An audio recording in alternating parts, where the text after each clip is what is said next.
집에서도 한국어를 배우고 싶어 하는 사람들이 많아지면서 온라인에서 동영상을 통해 한국어를 배우는 사람들도 많아졌는데요.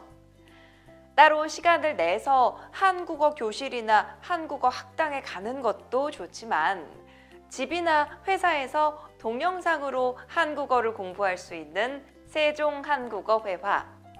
오늘의 공부를 시작합니다.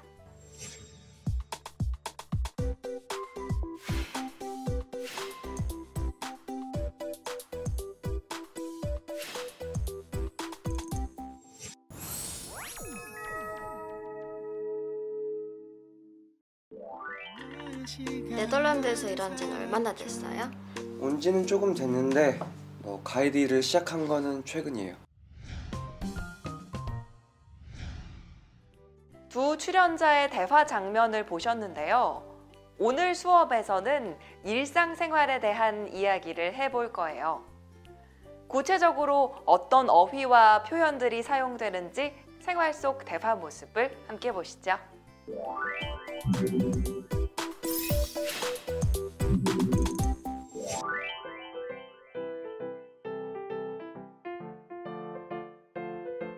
메이 씨는 회사에 일찍 오네요. 집이 회사에서 가까워요? 네, 회사 근처로 이사 온 지 2달 됐어요. 그래요? 회사 근처는 집값이 비싸지 않아요? 다른 곳보다 조금 비싸요. 그래도 회사가 가까워서 좋아요. 어느 쪽이에요? 회사 앞 지하철역에서 5분 정도 걸려요. 그래요? 근처에 지하철역이 있어서 편리하겠네요. 이사한 집은 어때요? 방은 좀 작은데 새 집이라서 깨끗해요. 그리고 근처에 공원도 있고 카페도 있어서 좋아요. 제가 한번 초대할게요. 놀러 오세요. 네, 꼭 초대해 주세요.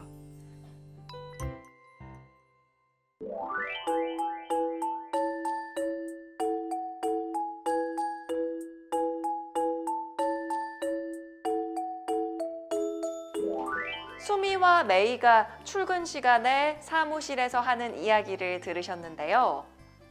회사에 일찍 오는 메이에게 수미가 회사 근처에 사냐고 질문을 했습니다. 그러자 메이가 뭐라고 대답했지요? 맞아요.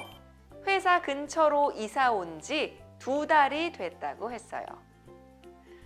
우리는 어떤 기간을 이야기할 때 하루, 이틀, 일주, 2달 등의 어휘를 사용하죠. 오늘 공부할 첫 번째 내용은 시간의 경과와 관련된 어휘 알아보기입니다. 달력 보면서 자세히 알아보도록 하겠는데요. 11월 1일에서 11월 2일까지 시간이 얼마나 걸렸는지를 뜻하는 어휘는 하루, 11월 1일에서 11월 3일까지는 이틀, 11월 1일에서 11월 4일까지는 사흘입니다. 11월 5일까지는 나흘이라고 하는데 그 후 닷새, 엿새, 일에, 여들에, 아흘에, 열흘의 시간이 지났다고 합니다.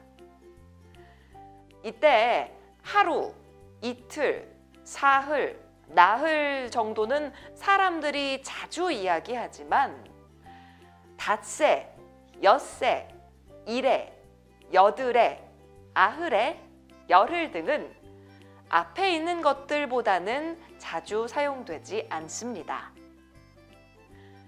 다음 9월 1일에서 10월 1일까지 시간이 얼마나 걸렸는지를 뜻하는 어휘는 한 달.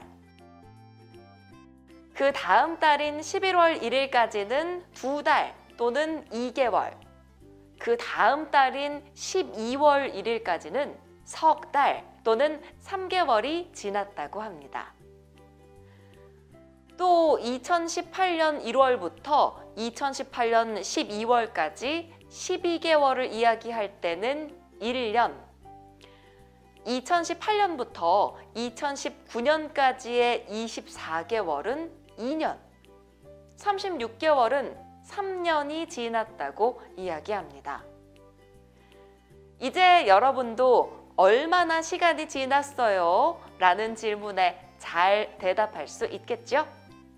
쉬운 이해를 위해 시간을 보고 함께 이야기해 볼까요? 먼저 여기에 있는 시간을 봅시다. 몇 시부터 몇 시까지예요? 그렇죠. 1시부터 3시까지입니다. 그럼 한국어 수업을 얼마나 해요? 맞아요. 2시간 동안 해요 라고 말합니다. 다음으로 5월 1일부터 5월 10일까지입니다. 이 사람은 얼마 동안 휴가예요?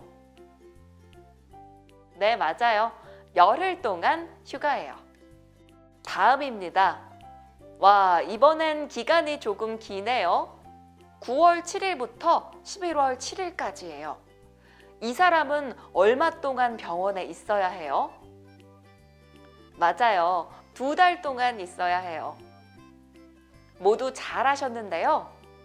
여기서 알아두면 좋은 한 가지 팁이 있습니다. 회사 근처로 이사 온 지 2달이 됐어요 라는 메이의 말에서 니은지 또는 니은지는 동사 뒤에 붙어서 어떤 행동을 한 후에의 뜻을 말하는데요. 보통 니은지 또는 니은지 뒤에는 시간 명사가 온 후 그 뒤에 되다, 지나다, 흐르다, 넘다 등의 동사가 옵니다. 어떤 행동을 한 후에 시간이 얼마나 되었는지를 이야기하는 표현인데요. 몇 가지 문장을 함께 보면서 조금 더 알아볼까요? 이 책 재미있어요? 글쎄요, 읽은 지 1년이 넘어서 기억이 잘 안 나요. 민수 씨를 자주 만나요? 아니요, 못 본 지 오래됐어요. 어때요? 이제 앞에서 배운 어휘와 함께 시간이 얼마나 되었는지를 잘 이야기할 수 있겠죠?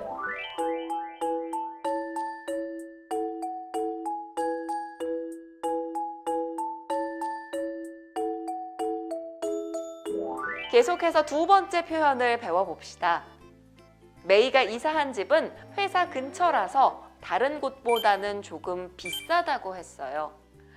그런데 메이는 그 집이 좋다고 했어요? 그 집에 대해 어떻게 이야기했지요? 맞아요. 방은 좀 작은데 새 집이라서 깨끗해요 라고 이야기했어요. 여기에서 는데, 은데 또는 니은데는 세 가지의 의미로 사용됩니다. 첫째, 동사나 형용사 뒤에 붙어 앞의 내용과 뒤의 내용이 반대됨을 나타냅니다. 예문 보면서 확인할게요. 저는 수박은 잘 먹는데 귤은 별로 안 좋아해요 처럼 동사에는 는데가 붙고 아침에는 사람이 많은데 오후에는 없어요처럼 받침이 있는 형용사에는 은데가 붙습니다.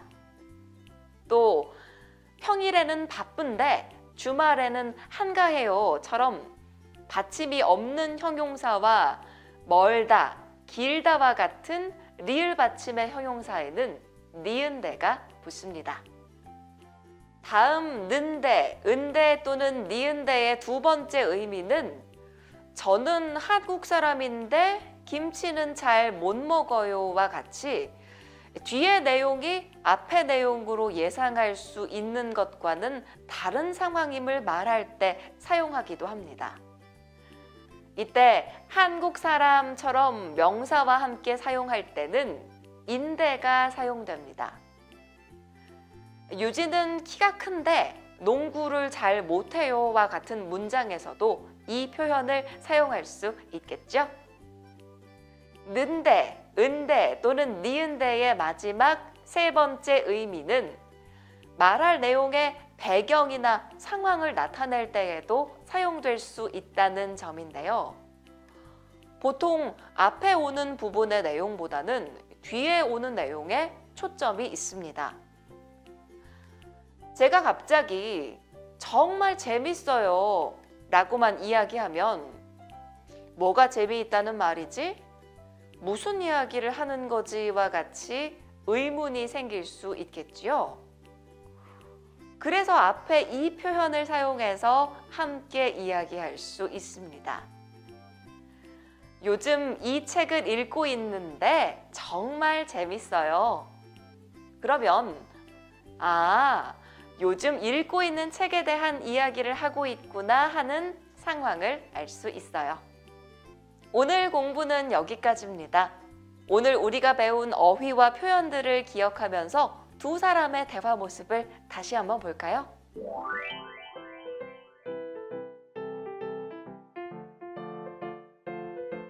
메이 씨는 회사에 일찍 오네요. 집이 회사에서 가까워요? 네. 회사 근처로 이사 온 지 2달 됐어요. 그래요? 회사 근처는 집값이 비싸지 않아요? 다른 곳보다 조금 비싸요. 그래도 회사가 가까워서 좋아요. 어느 쪽이에요? 회사 앞 지하철역에서 5분 정도 걸려요. 그래요?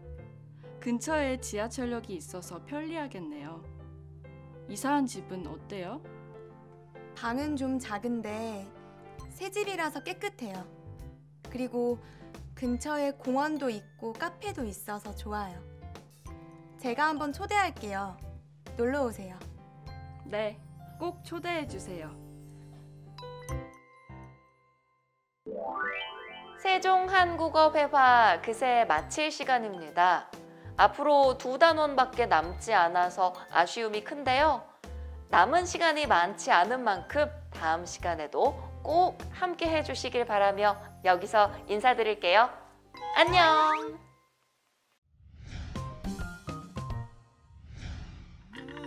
네덜란드에서 일한 지는 얼마나 됐어요? 온 지는 조금 됐는데 가이드 일을 시작한 거는 최근이에요.